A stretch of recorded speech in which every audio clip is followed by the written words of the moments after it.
Okay, so it is Friday evening, fresh after work, out here working on the lovely SC. I already got one control arm with polyurethane bushings in. My camera was very dead, so wanted to charge it and wanted to keep kind of working with this. So, but if you've never installed polyurethane bushings, go back and watch the last video towards the end. I kind of go over the process of burning out the bushings and preparing everything to accept the poly. Putting them back in is really easy. In this case, especially for the SCs, because the bushings are only one-sided, sleeve fits in. Literally all I did for these is lubricate the polyurethane with just some generic grease. I don't exactly know what kind it is. You're supposed to use white lithium, but the box didn't come with any and I wasn't gonna go hunt for any. So I just lubricated the bushings themselves, just sent them in with a hammer, and then lubricated the sleeves on the outside and sent them in with a hammer. You want these as well lubricated as you can because polyurethane is known to squeak. So buy a good brand of polyurethane bushings and lubricate them generously. And that's the pretty easy side to that. Coming back over here though, this is all in. The bolts are just kind of set in place. I don't have them tightened quite yet because control arm bolts are supposed to be tightened at ride height. Anyway, that's enough yapping. I'm gonna keep working here. So next step is we are going to jack up this lower control arm, get this shock mount back mounted in place. I just realized I failed to order sway bar end links, so we'll be running without a sway bar on the front for a little bit. It'll be fine. And then we'll come back sometime, maybe this weekend, maybe next weekend, and replace those. I probably won't do that on camera. That's a pretty easy job. So yeah, let's get rolling with this. Okay, so over on the other side now, we got the lower control arm back in with the poly bushings. I had to take a little detour and go get a new castle nut for the ball joint because the old one just kind of fucked itself. So we're gonna get this shock coilover bolted back up and get this thing back down. Before I drop it, I'm going to crank up the dampening and see if that helps with some of my clearance problems. I doubt it will, but we'll see. Because I really would like to drive this thing tonight. Probably not gonna happen, but we'll see if we can get there. Okay, so it is Saturday. Lovely Cam drug me out here and is helping me. We got new tires mounted on our wheels, and through some playing thus far, because I completely forgot to record and I'm a dumbass, we got this front raised up and it's sitting pretty good. Probably not quite its final spot because we still gotta adjust the rear higher, but I'm happy with where it's sitting right now, especially for no fender roller or anything. But I have a fender roller that will get done today too. So me and Cam are getting ourselves back up in the rear. We're going to unbolt the tops of the coilovers up here, that way we can adjust them because the bottom bolts are a pain in the ass. And hopefully get this sitting right and kind of start dialing in the fitment before we completely pull the liners out and roll the front and rear fenders. Yes, although I really didn't want to remove it, I know for the fitment I'm going for, I need to, so I'll just get ahead of the curve here. And then I have a factory camber adjustment in the front maxed out, which is maybe a degree and a half. It's not enough, but I'm working with what I have here. So yeah, we're gonna get these adjusted. We'll come back to how this thing's sitting. Okay, so in the rear, I just had to double check my measurement. I currently have these rear ones set to engine 7/8 between the lock collars. I think we're going to drop down to 1.25 inches because this rear was way too high for my liking. The fronts we had to raise from 1.75 to 2.5 to get the fitment that's currently on it. And hopefully that doesn't move too much with the rear being set down. So yeah, Cam's undoing the tops. We'll get these pulled down a little bit and get them adjusted up lower. Okay, so we got my side adjusted. We got Cam's side adjusted. He's throwing on nuts for his side. I love threading nuts. We're not gonna put the covers on quite yet because we wanna make sure this thing fits right. We had to adjust the front 3 different times to get where I was happy with it. So he's gonna get those thread on. I'm gonna go ahead and tighten down the lock collars and start throwing wheels on them, see where this side sits, or the back sits rather. Okay, so we got the rear sat down. I don't have a factory camber adjustment to make up for this, I don't think. I'm gonna check under it real quick. So I think. Actually, the rear camber. Can it be? Okay. It's about 2 degrees.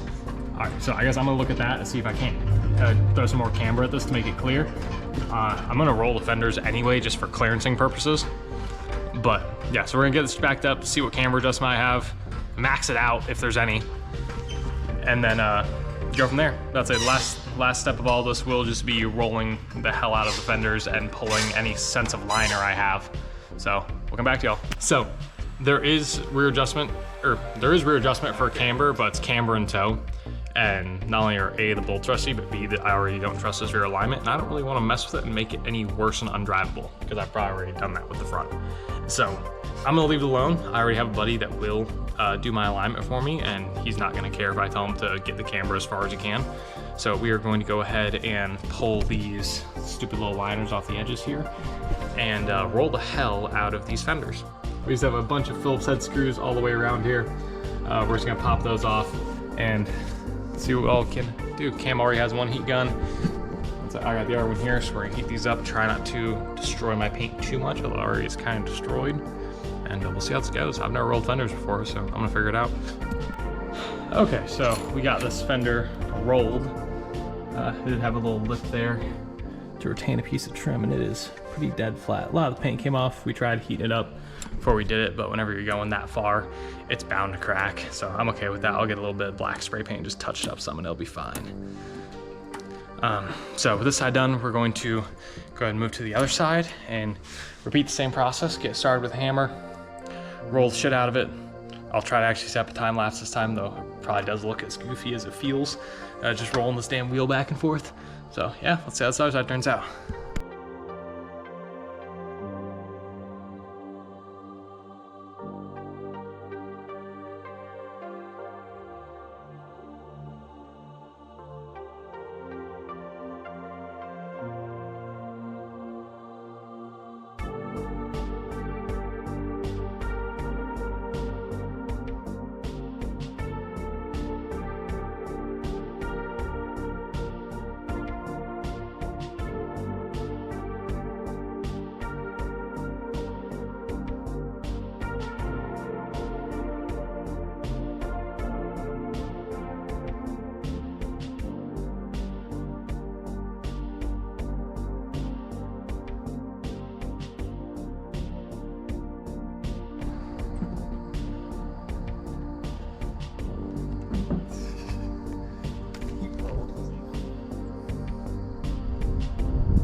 All right, so as you guys just saw, we just did the passenger side.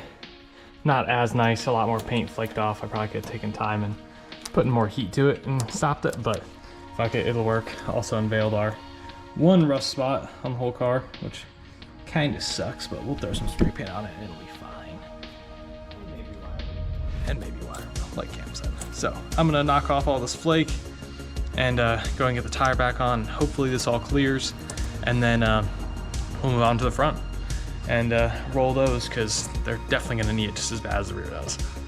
So we got this thing back on the ground. We gave ourselves, well, a little more than a quarter inch. It's a finger plus or minus a couple millimeters up in there, which is pure perfect because this thing is on max stiffness. Shouldn't move a whole lot, should be okay.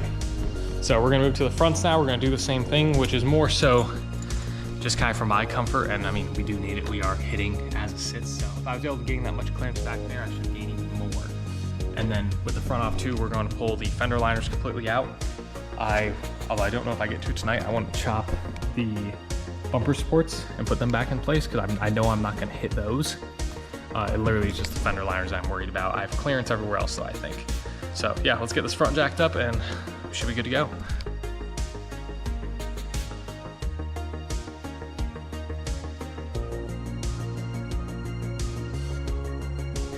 Okay, so we got this driver fender rolled out, and looks pretty okay. A lot of paint chipping. I'm not taking my time, which is 100% my fault.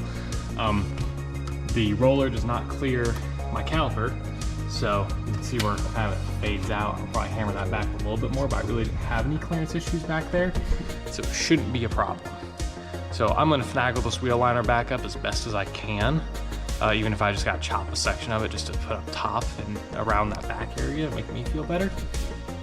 and then we will move over to the passenger side and get it cleared.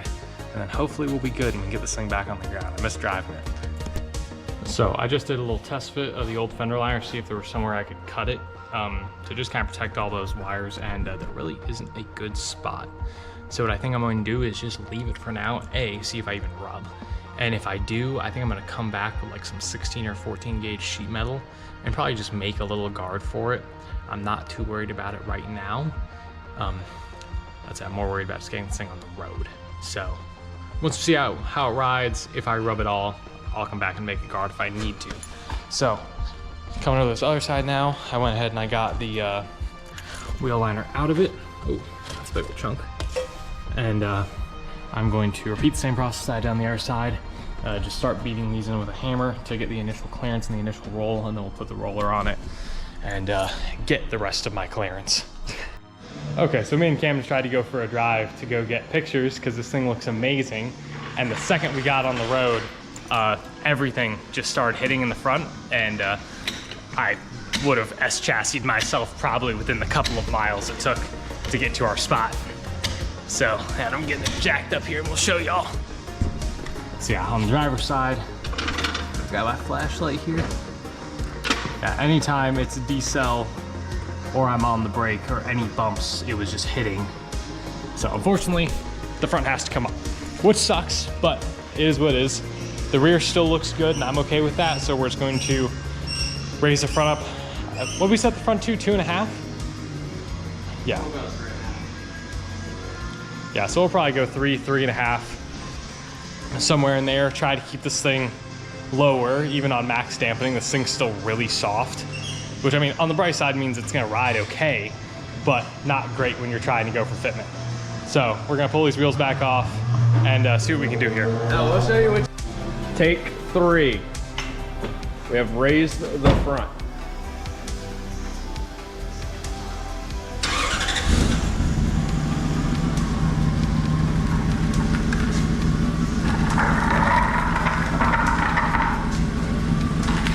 Clears.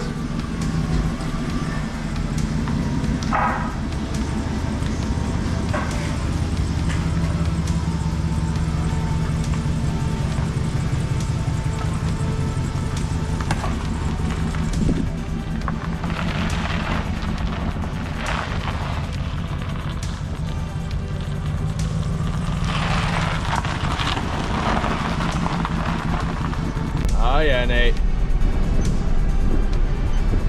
Hey, that'll do.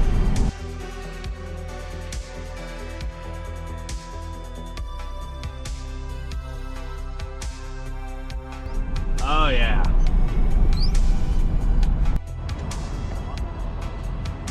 Oh yeah.